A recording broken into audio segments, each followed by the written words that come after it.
ሰላም ጤና ይስጥልኝ። የተወደዳችሁ የሰለዳ ሚዲያ አድማጭ ተመልካቾቻችን እንዴት ቆያችሁ?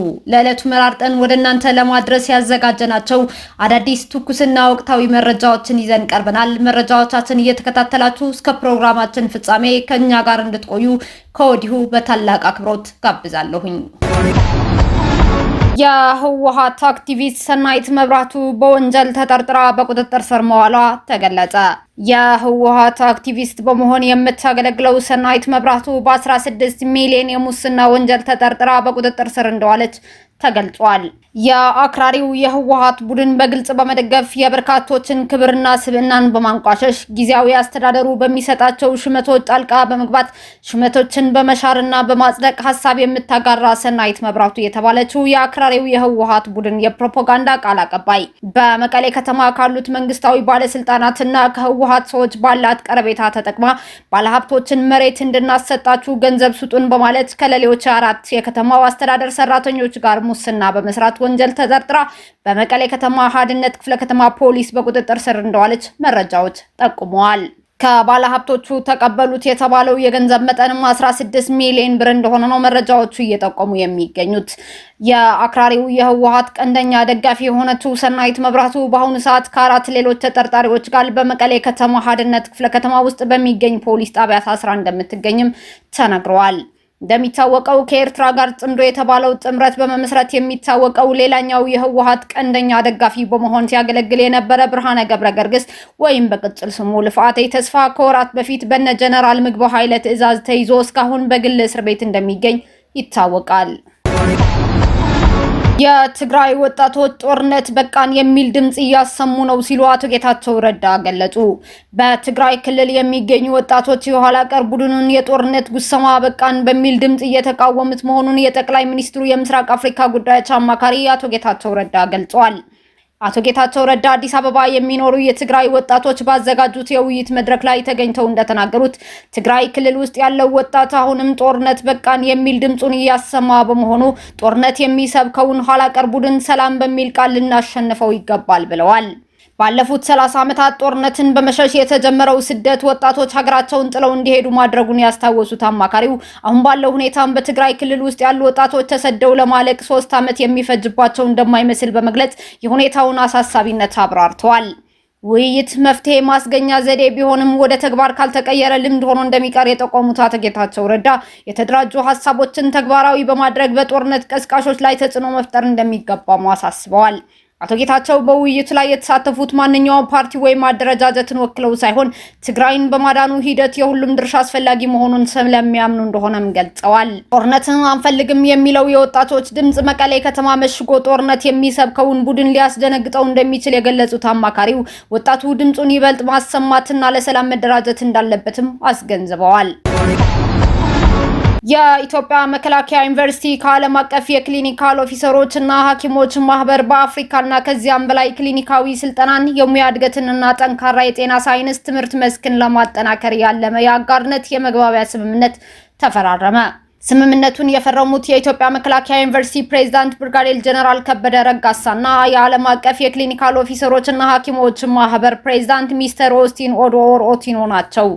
የኢትዮጵያ መከላከያ ዩኒቨርሲቲ ፕሬዝዳንት ብርጋዴር ጀነራል ከበደ ረጋሳ ስምምነቱን በጤናው ዘርፍ በስልጠና በፈጠራና በትብብር በመከላከያ ተቋም ያለውን የጤና ባለሙያ ሙያዊ ብቃት ከፍ ባለ አቅም ለማሳደግ የተደረገ ስምምነት ነው ብለውታል።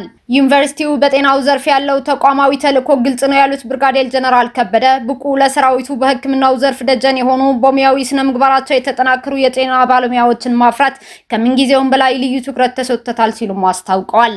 የመግባቢያ ስምምነቱን ማህበራዊ ልምድን ጭምር በማጠናከር ይህንን ተልዕኮ ወደ ከፍተኛ ደረጃ የሚያደርስ አንድ እርምጃ መሆኑን ብርጋዴር ጀነራል ከበደ ረጋሳ አስረድተዋል።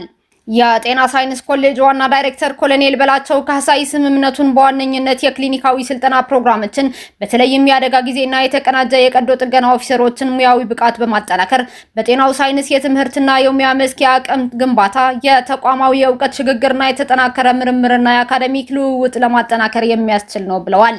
ሚስተር ኦቲኖ በሰጡት አስተያየት ከኢትዮጵያ መከላከያ ዩኒቨርሲቲ ጋር የተደረገው ስምምነት ስልጠናዎችን ለማስፋፋት ባለሙያዎችን በተለያዩና ፈታኝ አካባቢዎች ጥራት ያለው የጤና አጠባበቅ እንዲያቀርቡ ለማብቃት ያለን የጋራ ቁርጠኝነት ያሳያል ሲሉም ገልጸዋል። ሁለቱ ተቋማት በጋራ በመሆን የክሊኒካል ባለሙያዎች ዓለም አቀፍ የስፔሻሊስት ኮንፈረንስ፣ የእውቀት ልውውጥ፣ የፈጠራንና የሙያ ትስስርን የሚያጠናክር ኮንፈረንስ ለማዘጋጀት በሚቻልበት አግባብና የጋራ ቴክኒካል ኮሚቴ በሚዋቀርበት ዙሪያ መክረዋል። የመግባቢያ ስምምነቱ የተገኘው የዓለም አቀፍ የክሊኒካል ኦፊሰሮች እና ሐኪሞች ማህበር ልዑክ ቡድን ከኬንያና ዛምቢያ ማህበራትና ተቋማት የተውጣጡ ከፍተኛ ደረጃ ያላቸው ተወካዮችን ያካተተም ነበር። የኢትዮጵያ አየር መንገድ ወደ አትላንታ የመንገደኞች በረራ ዳግም ሊጀምር መሆኑ ተገለጸ።